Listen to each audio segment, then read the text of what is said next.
Ashama harka kana jirtu hordoftoota wadana beektu bakka nageessanii annagaa kooti galanna rabbi haa ta'u. Arras immoo viidiyoo haaraa qabatee isinii dhufee jira. Viidiyoon irraa immoo kanuma baandaa mataatti godhisan jechuudha. Xaburmaa ija kan ijoollee rifeensan qabsiifattu jechuudha. Bifa kanaan qabadhee isinii dhufee immoo warra na hordofan kana taasisaniin jedha. Yuutuubii kee laayik sheer gochuun dagatina na waliin ta'a. Isa kana kan akkattan bitaa.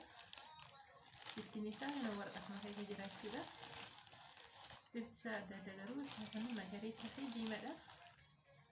Isa kana jechuudha. Akkatti gurguramaa jechuudha. Akkatti fayyadamee gurgurama.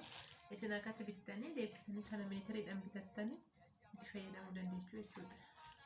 Ani akkatti bittiin isaa kan bitu. Isarraa nama tokko hojjetee jira. Isa kana akkamitti akka hojjennu waliin ilaallu.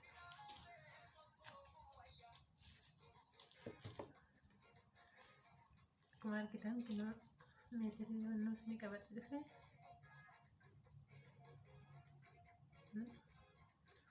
plastik metri dah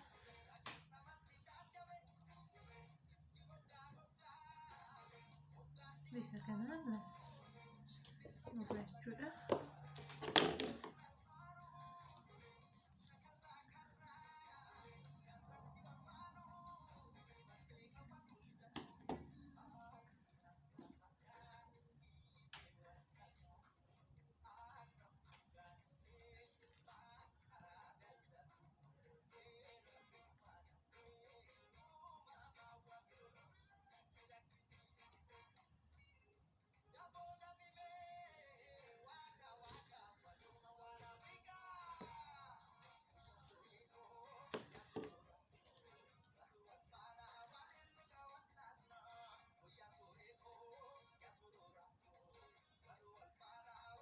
Ada kenal ini juga plastik hodhu qabna shamadhaan qabsiisuu hin dandeenye garuu isa kanaan qabsiisuu hin dandeenye yoo hodhine bareeda jechuudha.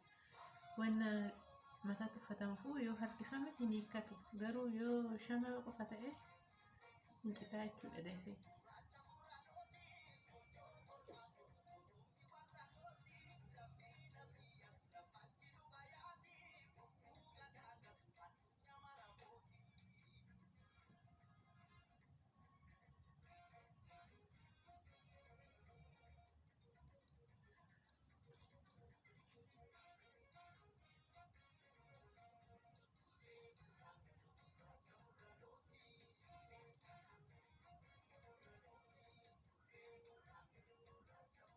Okay.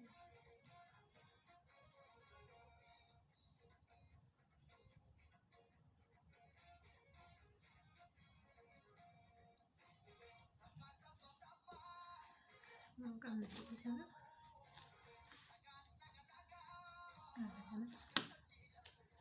Kembali kita ke dalam plastik kita.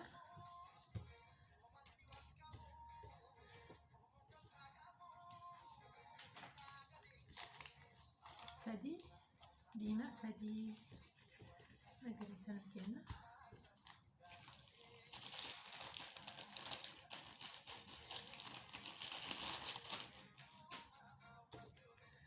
Isa kanarra akkuma duratti fayyadamnetti jechuudha.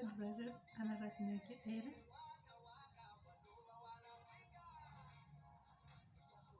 Akkuma duraa sanitti jechuudha. Kan walirra fageessinee waan yoo walitti dhiyeessine shaamaan kun hin harkisa irra bu'uu danda'a jechuudha. Hin gogu seeraan irratti.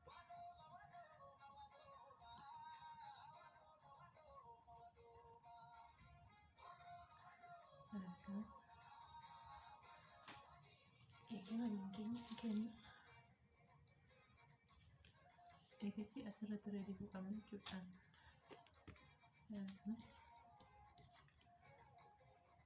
Asitti.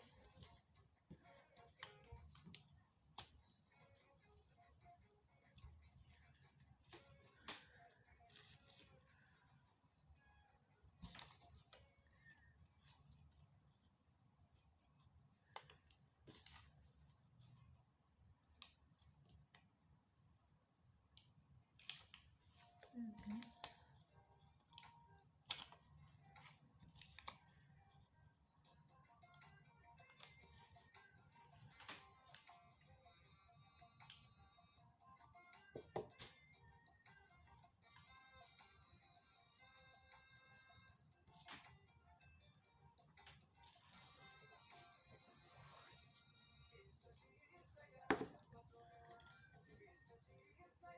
amma xumuree jira.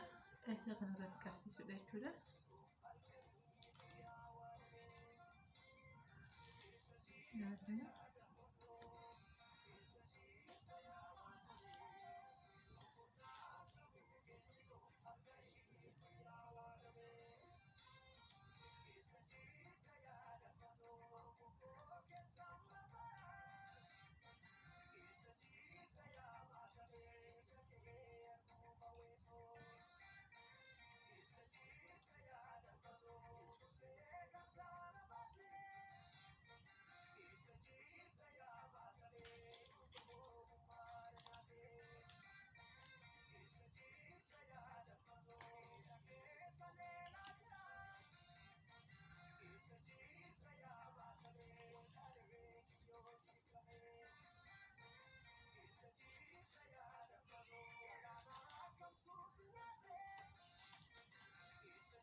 Haala kanarraa xumurree jira.